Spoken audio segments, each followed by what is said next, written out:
Chapter 113 The House in the Allées de Meillan. 10 leagues were passed without a single word being pronounced. Morrel was dreaming, and Monte Cristo was looking at the dreamer. "Morrel," said the Count to him at length, "do you repent having followed me?"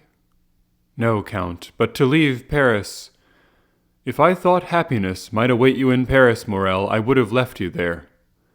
Valentine reposes within the walls of Paris, and to leave Paris is like losing her a second time." "Maximilian," said the Count, "the friends that we have lost do not repose in the bosom of the earth, but are buried deep in our hearts, and it has been thus ordained that we may always be accompanied by them. I have 2 friends who in this way never depart from me, the one who gave me being, and the other who conferred knowledge and intelligence on me. Their spirits live in me. I consult them when doubtful, and if I ever do any good, it is to their good counsels that I am indebted.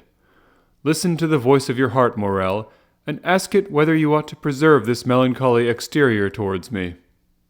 "My friend," said Maximilian, "the voice of my heart is very sorrowful, and points out the future in most unhappy colors." "It is ever thus that weakened minds see everything as though through a black veil. The soul forms its own horizons. Your soul is darkened, and consequently the sky of the future appears stormy and unpromising." "That may possibly be true," said Maximilian, and he again subsided into his thoughtful mood. The journey was performed with that marvelous rapidity which the unlimited power of the Count ever commanded. Towns fled from them like shadows on their path, and trees, shaken by the first winds of autumn, seemed like giants madly rushing on to meet them, and retreating as rapidly when once reached. The following morning they arrived at Chalons, where the Count's steamboat waited for them. Without an instant being lost, the carriage was placed on board, and the 2 travelers embarked without delay. The boat was built for speed.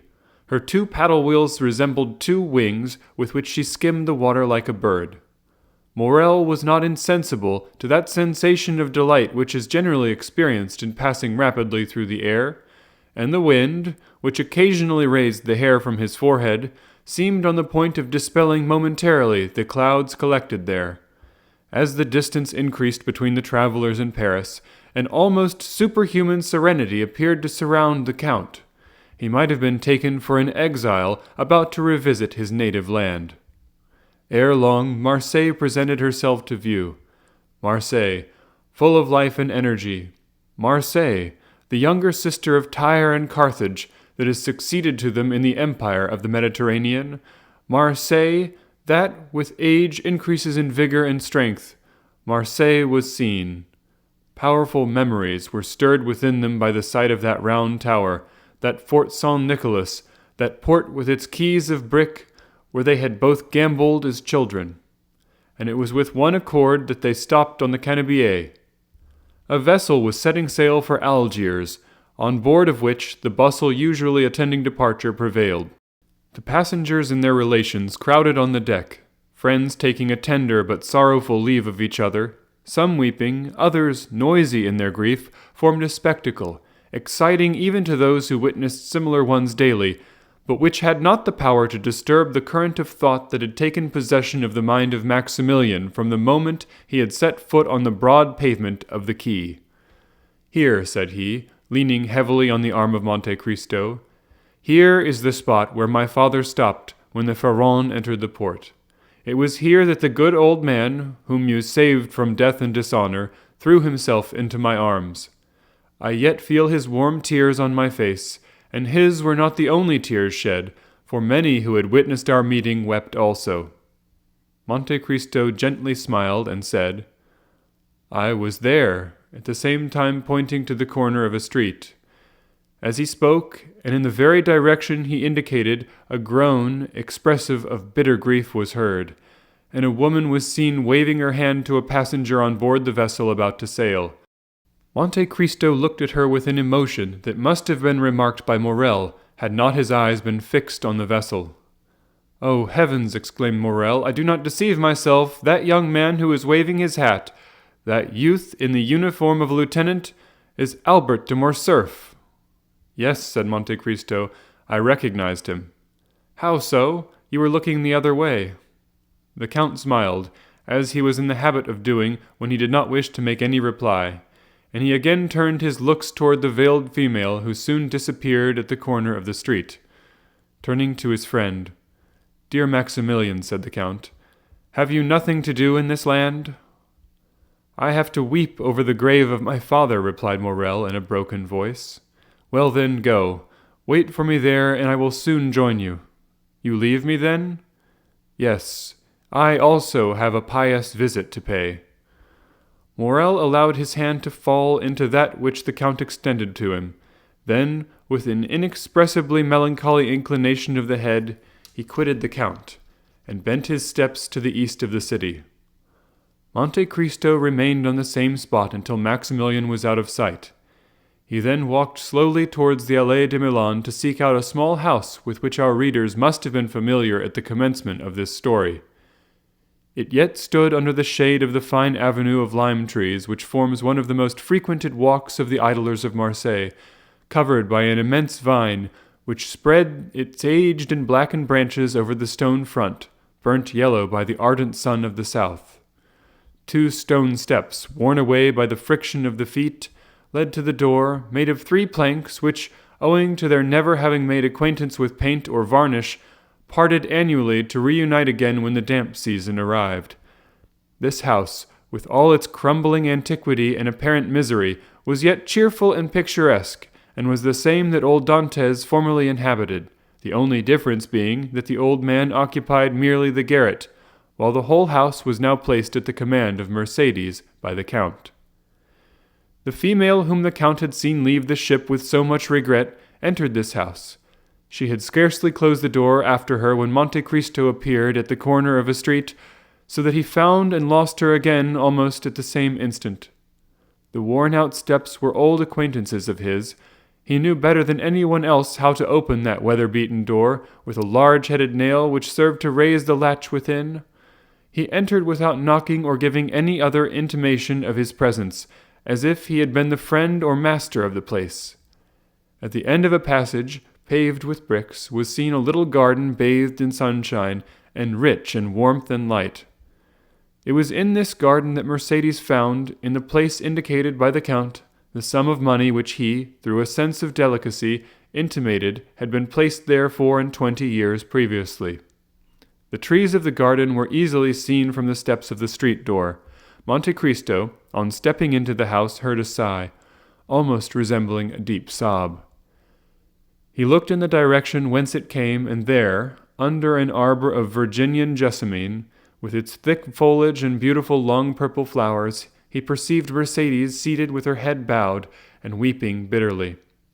She had raised her veil, and with her face hidden by her hands was giving free scope to those sighs and tears which had been so long restrained by the presence of her son. Monte Cristo advanced a few paces, which were heard on the gravel. Mercédès raised her head and uttered a cry of terror on beholding a man before her.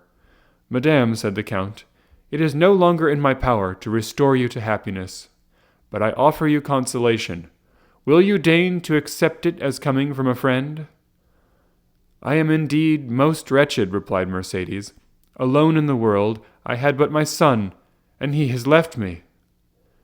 "He possesses a noble heart, madame," replied the Count, "and he has acted rightly.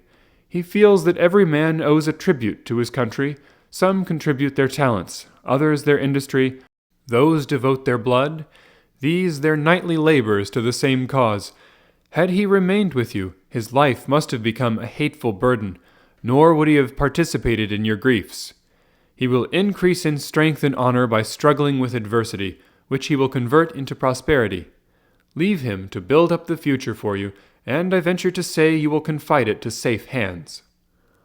"Oh," replied the wretched woman, mournfully shaking her head, "the prosperity of which you speak, and which, from the bottom of my heart, I pray God in His mercy to grant him, I can never enjoy. The bitter cup of adversity has been drained by me to the very dregs, and I feel that the grave is not far distant. You have acted kindly, Count, in bringing me back to the place where I have enjoyed so much bliss. I ought to meet death on the same spot where happiness was once all my own." "Alas," said Monte Cristo, "your words sear and embitter my heart, the more so as you have every reason to hate me. I have been the cause of all your misfortunes, but why do you pity instead of blame me? You render me still more unhappy." "Hate you? Blame you?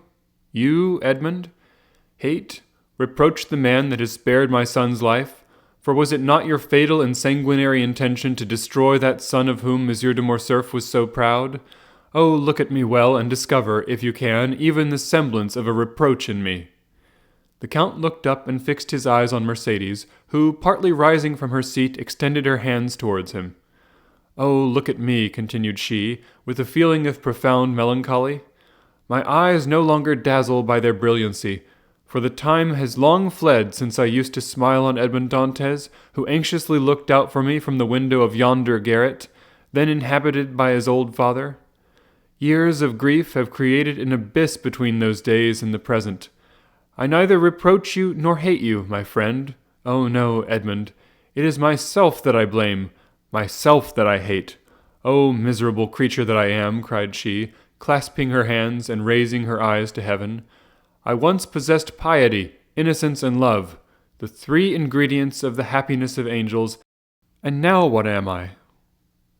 Monte Cristo approached her and silently took her hand. "No," said she, withdrawing it gently. "No, my friend, touch me not. You have spared me, yet of all those who have fallen under your vengeance, I was the most guilty. They were influenced by hatred, by avarice, and by self-love, but I was base, and for want of courage acted against my judgment. Nay, do not press my hand, Edmund. You are thinking of some kind expression, I am sure, to console me, but do not bestow it on me, for I am no longer worthy of kindness. See," and she exposed her face completely to view, "see, misfortune has silvered my hair. My eyes have shed so many tears that they are encircled by a rim of purple, and my brow is wrinkled. You, Edmund, on the contrary, you are still young, handsome, dignified. It is because you have never doubted the mercy of God, and He has supported and strengthened you in all your trials." As Mercédès spoke, the tears chased each other down her wan cheeks. The unhappy woman's heart was breaking as memory recalled the changeful events of her life. Monte Cristo, however, took her hand and imprinted a kiss on it, but she herself felt that it was with no greater warmth than he would have respectfully bestowed one on the hand of some marble statue of a saint. "It often happens," continued she, "that a first fault destroys the prospects of a whole life. I believed you dead. Why did I survive you?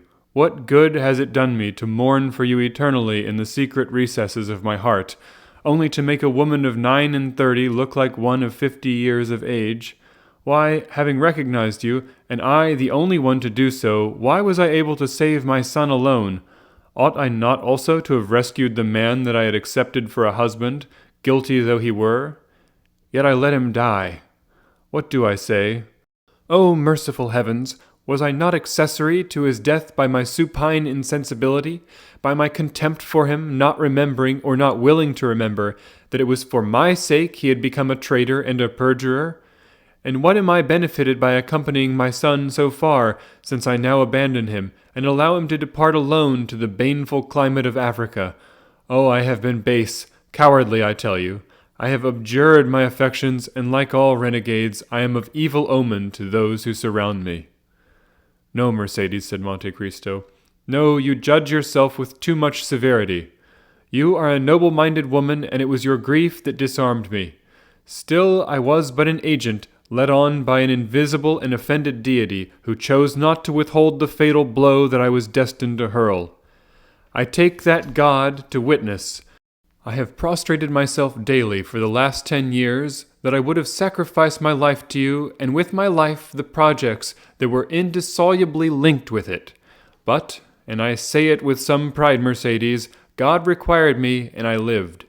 Examine the past and the present, and endeavor to dive into futurity, and then say whether I am not a divine instrument. The most dreadful misfortunes, the most frightful sufferings, the abandonment of all those who loved me, the persecution of those who did not know me, formed the trials of my youth, when suddenly from captivity, solitude, misery, I was restored to light and liberty, and became the possessor of a fortune so brilliant, so unbounded, so unheard of, that I must have been blind not to be conscious that God had endowed me with it to work out His own great designs. From that time I viewed this fortune as confided to me for a particular purpose. Not a thought was given to a life which you once, Mercedes, had the power to render blissful. Not 1 hour of peaceful calm was mine, but I felt myself driven on like an exterminating angel.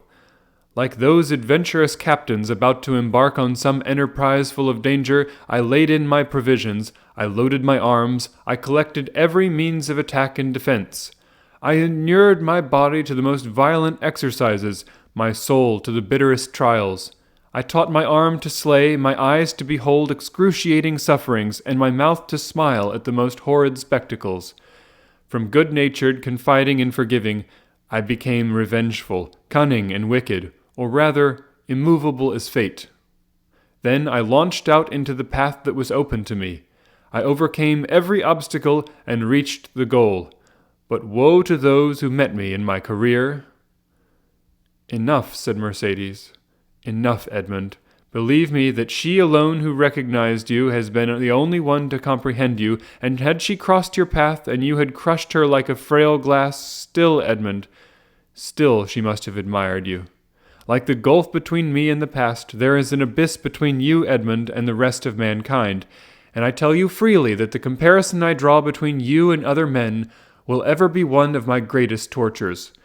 No, there is nothing in the world to resemble you in worth and goodness. But we must say farewell, Edmund, and let us part. Before I leave you, Mercedes, have you no request to make? Said the Count. I desire but one thing in this world, Edmund, the happiness of my son. Pray to the Almighty to spare his life, and I will take upon myself to promote his happiness. Thanks, Edmund. But have you no request to make for yourself, Mercedes? For myself I want nothing. I live as it were between two graves, the one that of Edmond Dantes, lost to me long, long since. He had my love. That word ill becomes my faded lip now, but it is a memory dear to my heart, and one that I would not lose for all that the world contains. The other grave is that of the man who met his death from the hand of Edmond Dantes. I approve of the deed, but I must pray for the dead. Yes, your son shall be happy, Mercedes, repeated the Count. Then I shall enjoy as much happiness as this world can possibly confer. But what are your intentions? To say that I shall live here, like the Mercedes of other times, gaining my bread by labor, would not be true, nor would you believe me. I have no longer the strength to do anything but to spend my days in prayer. However, I shall have no occasion to work, for the little sum of money buried by you, and which I found in the place you mentioned, will be sufficient to maintain me. Rumor will probably be busy respecting me, my occupations, my manner of living. That will signify little.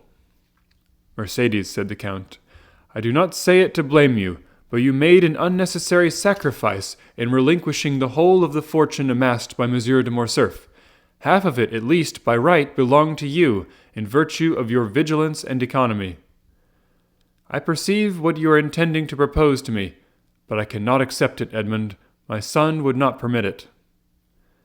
Nothing shall be done without the full approbation of Albert de Morcerf. I will make myself acquainted with his intentions and will submit to them, but if he be willing to accept my offers, will you oppose them? You well know, Edmund, that I am no longer a reasoning creature. I have no will, unless it be the will never to decide. I have been so overwhelmed by the many storms that have broken over my head that I am become passive in the hands of the Almighty, like a sparrow in the talons of an eagle. I live because it is not ordained for me to die. If succor be sent to me, I will accept it. Ah, madame, said Monte Cristo, you should not talk thus. It is not so we should evince our resignation to the will of heaven. On the contrary, we are all free agents. Alas, exclaimed Mercedes, if it were so, if I possessed free will, but without the power to render that will efficacious, it would drive me to despair. Monte Cristo dropped his head and shrank from the vehemence of her grief. Will you not even say you will see me again? He asked. On the contrary, "We shall meet again," said Mercedes, pointing to heaven with solemnity. "I tell you so to prove to you that I still hope." And after pressing her own trembling hand upon that of the Count, Mercedes rushed up the stairs and disappeared. Monte Cristo slowly left the house and turned towards the quay. But Mercedes saw not his departure, though she was seated at the little window of the room which had been occupied by old Dantès. Her eyes were straining to see the ship which was carrying her son over the vast sea, but still her voice involuntarily murmured softly, "Edmund, Edmund, Edmund."